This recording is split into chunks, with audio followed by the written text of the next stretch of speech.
We have been a safe haven for every extremist ideology under the sun, particularly the Khalistan movement, which has caused us immense problems with India. And we've started a diplomatic war, and don't worry, we have tons of evidence, so much evidence, in fact, that we can't tell anyone about it.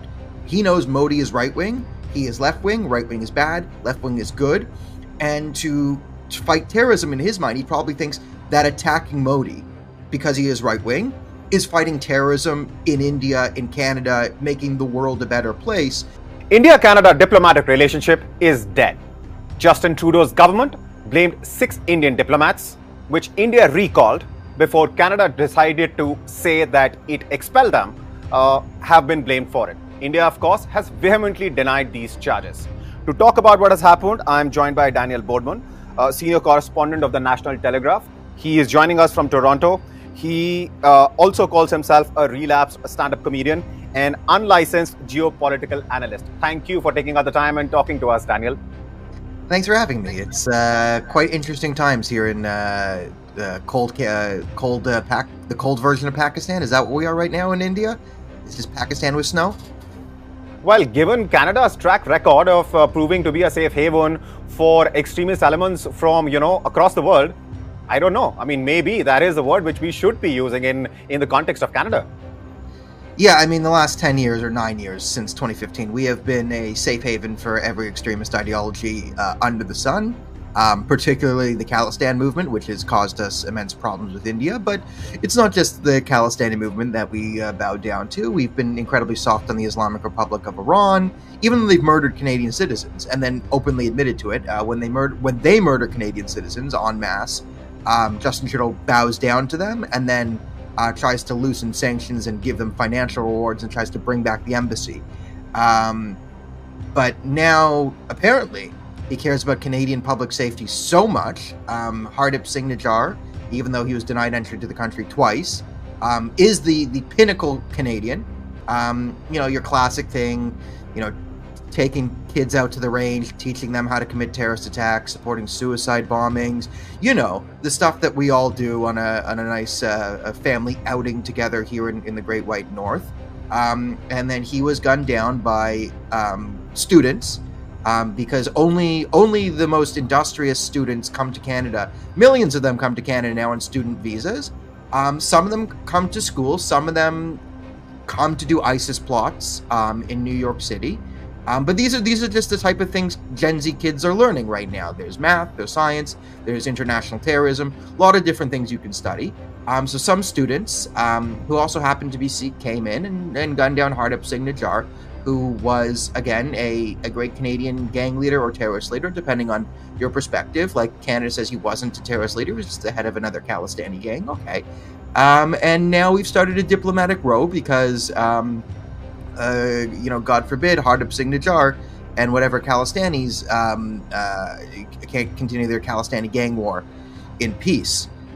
So we are saying that this time the Khalistani gang leader was gunned down, it actually was because of the Indian government and not the other Khalistani gangs, which seem to like knocking each other off quite often. And we've started a diplomatic war, and don't worry, we have tons of evidence, so much evidence, in fact, that we can't tell anyone about it. You would think over the last year, if this evidence was so dynamite, it would have leaked. Because again, the Canadian press is totally, it's an extension of the Liberal Party of Canada. The RCMP has, under Trudeau, has been corrupted to be another arm of the Liberal Party, at least at the top. So one would think that if there was compelling evidence that really would damn India, some sort of smoking gun that had, say, Amrit Shah in the conservatory with the candlestick, it would have leaked to the press over the last year. It is not. So maybe the RCMP has completely secured all the leaks, and yeah, it leaks and everything else. But maybe this India file, we have all our best minds on it.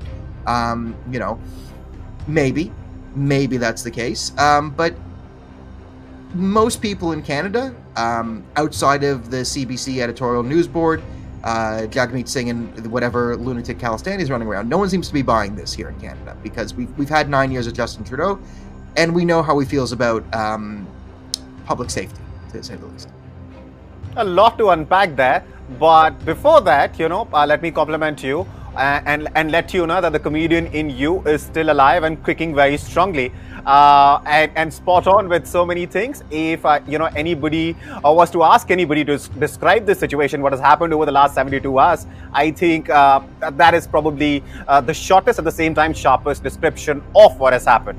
Having said that, my question to you is, why does Trudeau likes extremists so much? Yeah, I think it's part, like, you remember, his father was Prime Minister, and his father was one of the more controversial figures in Canada, right? But he was sort of a respected, brilliant man. If you're in Alberta, you have, his face is on the target range. He destroyed the Canadian energy industry, blah, blah, blah, blah, blah, blah, blah. Quebec also has some problems with him. But if you're on, like, the Canadian old school left, he's sort of a hero of yours. So Justin Trudeau grows up as sort of Canadian royalty within this left. So he was always very disconnected from reality.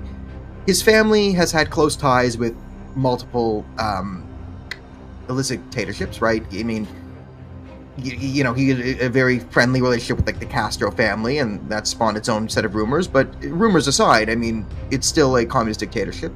His brother has worked for the Islamic Republic of Iran at Press TV, making documentaries for them. In the context of Castro, what kind of rumors are you referring to?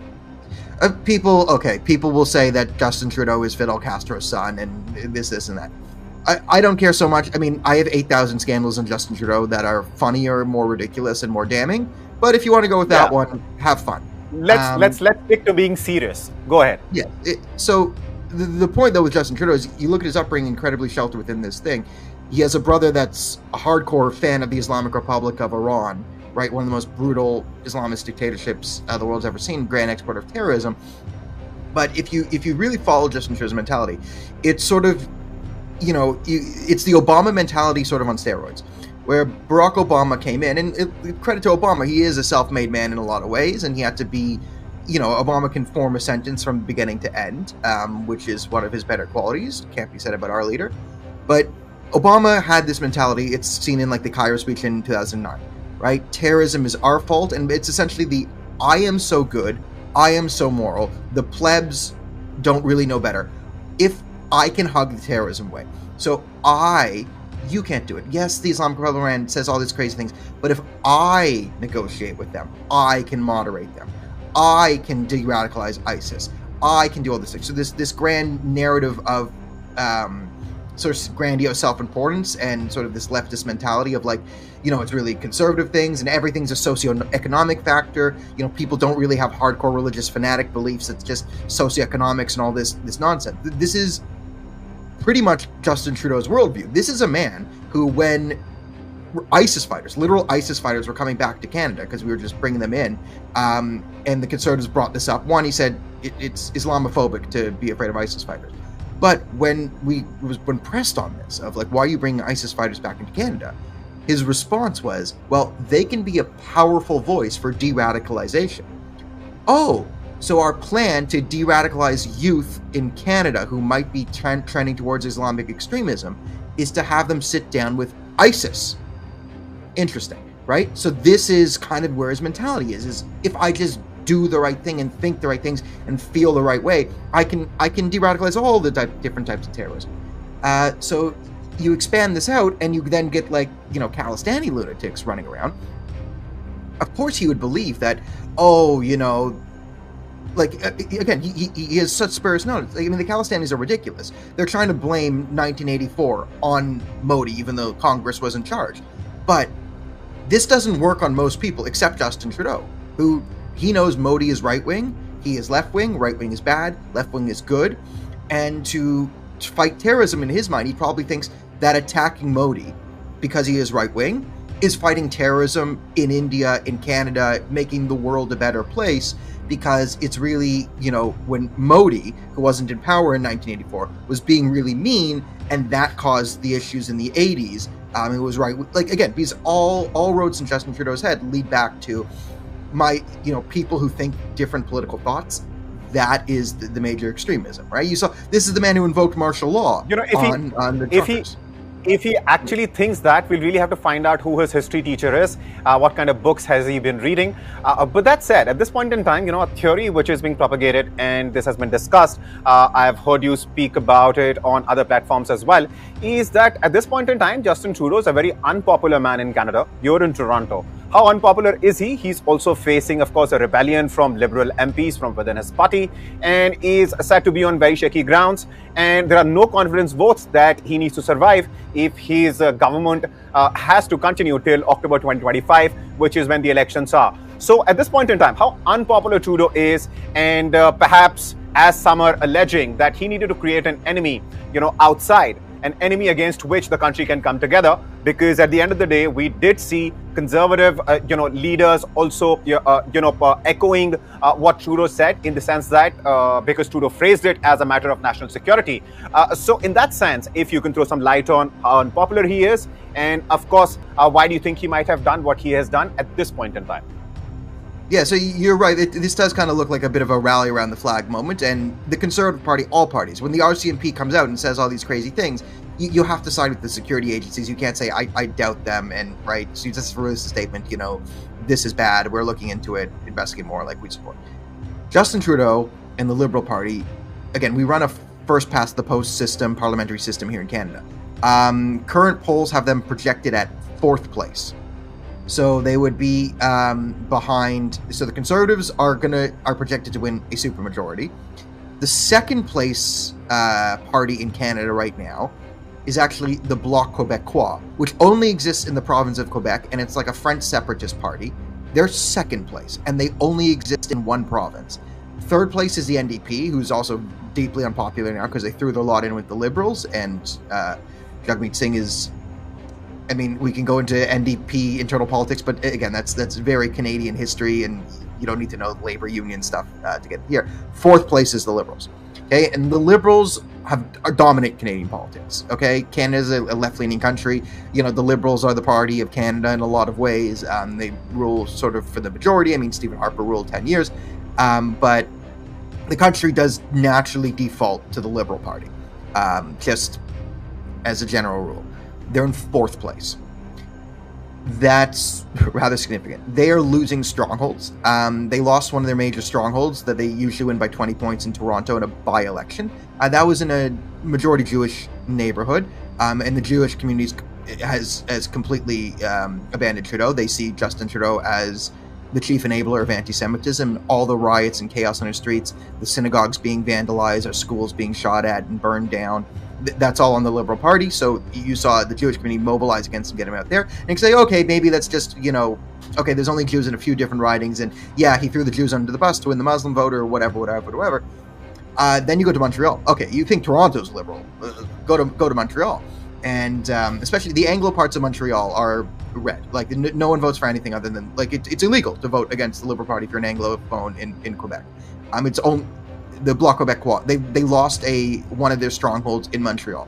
For the Liberals to lose a Montreal stronghold, it shows, I mean, even Justin Trudeau and his narcissistic little bubble, that they have to know the writings on the wall, So you're saying, you're saying if an election was to be held today, Trudeau will lose?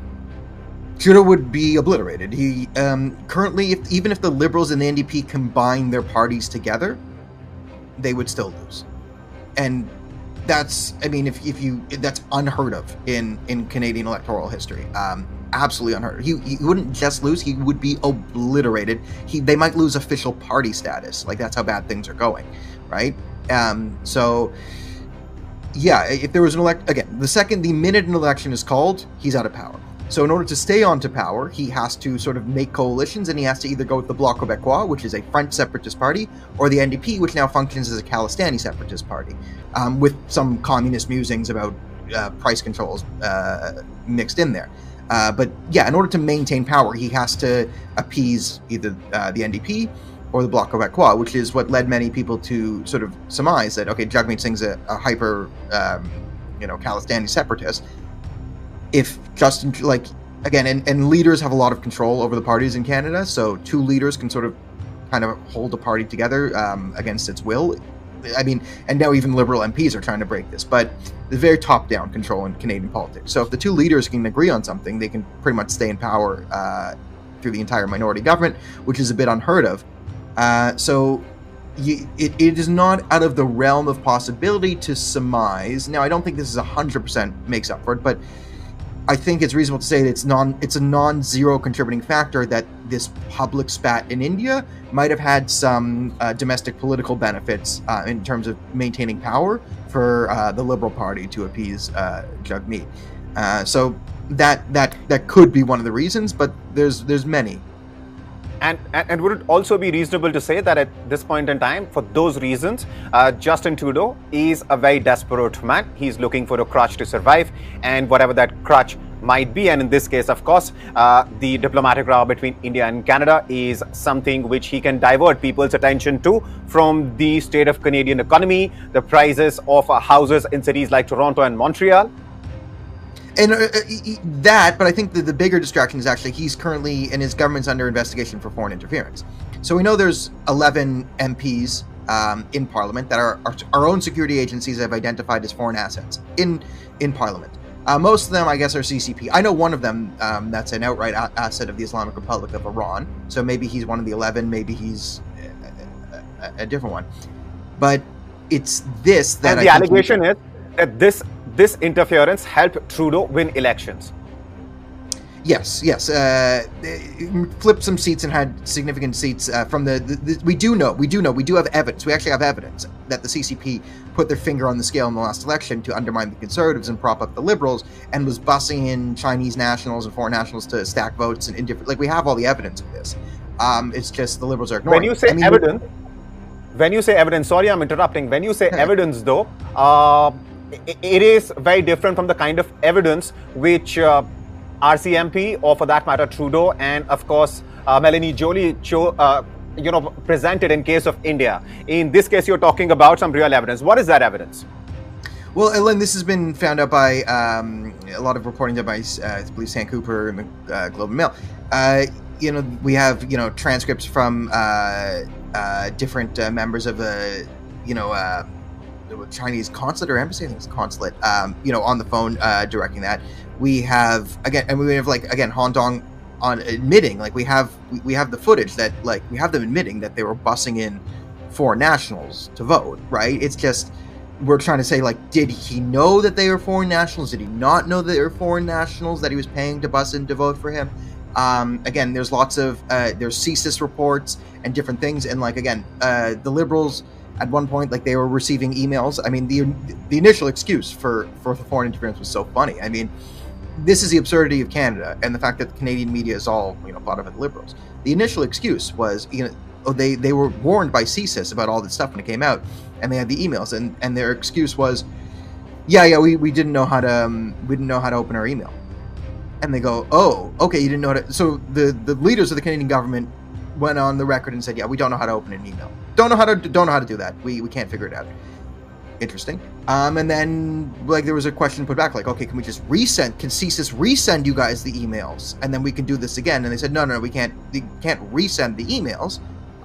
It wouldn't help, because even if we did resend the emails, there's nothing we could do. Because basically the excuse was, we can't read. We don't know how to open emails, and we don't know how to read. No one in the Liberal government knows how to read. We just looked at maybe, and the CBC starts running. Oh yes, Liberals claim to not, and they ran cover for them, and two different sides of the story. So you have to either believe, either they don't know how to read at all, and no one in the maybe the Liberals are telling the truth. Maybe Chrystia Freeland, Melanie Joly, Justin Trudeau are telling the truth, and no one in the Liberal Party, none of the staffers know how to read. They don't have enough money to come in and hire someone. A nanny in Ottawa can come in and read them the emails to them. None of this is possible. Or they're lying and complicit in foreign interference. It's one of the two. And we're in a country now where the media is actually looking at this and going, we don't know. And they're not going to fully describe the Liberals' insane, asinine excuses, but they'll sort of bandy around with talking phrases and say conflicting reports, and the Liberals have put up a defense and don't admit to it. They won't ever explain what the Liberals are saying, because it's asinine. And once you say, well, yes, the Liberals are claiming that they cannot open their email, and therefore they're innocent because they can't open their email or read words. Like, again, this is the absurdity we're dealing with on the Chinese foreign interference scandal. So the excuses haven't gotten better over the previous year as we're in the midst, and there's a lot more Liberals coming forward saying, I don't get briefings, I don't read briefings, I don't have written briefings, they're said to me, but it didn't say to me, I can't read, I don't know where I am, I don't know what country I'm in, I don't know who I am, I don't know what I'm the minister of, I don't know what my job is, where's China, where's Canada, where am I, right? So there's been a year of that. It's sort of built up, and now we have a diplomatic row in India where, all of a sudden they know how to read words, they know how to open emails, and they're the chief investigators, and they've got this all under wraps. And just trust me, we got very solid evidence. Trust me, even though I told you last year that I don't know how to read, but I've read this, and I'm 100% convinced that India is behind it, because the RCMP has sent me evidence, even though I don't know how to read it. I assume it's picture evidence. I'm sure maybe they got a good picture book, like Dr. Seuss came in and illustrated, here's all this. Like, maybe they're not lying. If they're not lying, then maybe the RCMP drew them a nice little picture book. Whatever that evidence is, of Daniel. India's foreign interference. Whatever that evidence is, Daniel, I'm sure it's in some vault because nobody's seen it. Even RCMP, when asked a pointed question, talked about, how they need to keep certain things secret as there is an ongoing investigation and the evidence might come out during the trial. And, what was shocking, however, was, of course, Melanie Joly laughing when asked during a press conference, about the evidence. And she said that is something that you should be checking with RCMP. She considers it such a laughing matter, the relationship between two countries, and the unprecedented decision of course, declaring the High Commissioner of India as a person of interest. So all that has happened. And, one thing which you talked about, I want to go back to that. And that is the role of media, the Canadian media at this point in time. And I was going over some tweets. I'm not familiar with the name, but apparently there's a gentleman who goes by the name Greg Brady. And he claimed in one of his tweets that, there is a diktat, or at least a request, if not a diktat, which has gone out to several journalists, hosts and news anchors of podcasts, etc., that, they need to talk about this particular story, the story of India being involved in what Canada claims has happened in Canada. Have you heard something like that, being a journalist yourself? Well, I'm independent, so I'm not part of, so Greg Brady, he's a good guy. He's part of 640 News. He's part of one of the, institutional broadcasts, right? I'm independent. And all the institutional ones, so if you're on radio or television or newspaper in Canada, the traditional media, it's been subsidized by the Liberal government for billions of dollars now. So it's all state media, the institutional stuff. So this is the hand of the Liberal Party, which was clearly trying to push this. And this is the problem with, state-owned media. I mean, a lot of Canadians want to defund the CBC and are not very happy that all the other broadcasters have been bought up by the Liberal Party. Like, we shouldn't have this. But yeah, this tracks with Justin Trudeau's behavior, which is he feels like he owns the media. He bought it. It should be doing what he wants it to do, and it should be putting out stories that he says they should be putting out. And they want to push this India story into limelight because they want to detract from all other stories. And Justin Trudeau wants to play the "I'm very tough on foreign interference" card, and no one buys it. Right. And before I let you go, one important thing that you talked about, I want to go back to it, that is the rise of anti-Semitism in Canada. What have you seen over the years, and how has Canada changed when it comes to, that particular issue, that particular problem? Oh yeah, it's gotten really bad.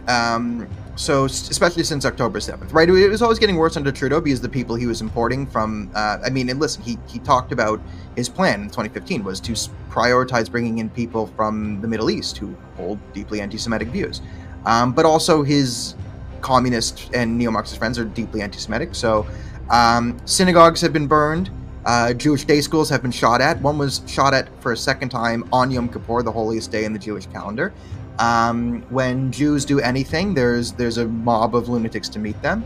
I have been told, go back to Europe, from someone who clearly just immigrated to Canada, is telling me, who has, who 3 of my 4 grandparents were born in the city, to go back to Europe. And it's all permissible. Melanie Joly, the foreign minister we brought up, I'll just say, she was caught by Paul Mulcair, formerly the NDP, who said she's making foreign policy decisions based on the domestic politics of her riding. She says, well, look at the demographics of my riding, meaning I live in a riding where you need the Islamic Muslim vote to win. So this dictates Israel, Canada's Israel policy, is Melanie Joly needs to get reelected, and there's a bunch of radical Islamists in her riding, so she spits blood libels about Israel and lies about it. Could this have something to do with India too? Radical Islamists don't like India, so could this be more domestic vote bank politics for key liberals to maintain seats? Who knows? Because they're saying they're doing that, and again, because the liberals run and control the media here, this only makes it out onto alternative media platforms, and sometimes Post Media will cover this too, credit to them. But the liberals have this deep arrogance where they think they can get away with asinine things like running foreign policy based on domestic vote bank politics, and it's causing deep divides in our country. Right. And before I let you go, one last question. Do you think Trudeau will be able to survive after he has created, this distraction, which has, of course, now people focusing on this particular issue? Will he be able to survive? Will his government survive? Well, it's a lot of things. His government can. There's deep divisions in the government. So I'm 50-50 if this government makes it another year here.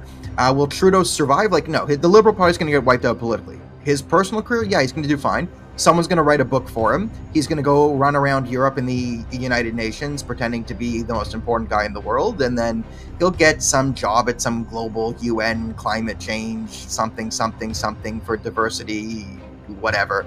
And then he'll continue to lecture the world on how great he is and how bad you are. Forever and ever. On that note, Daniel, we'll have to give you a call once again and have you join us. But thank you for taking out the time and talking to us. Thank you.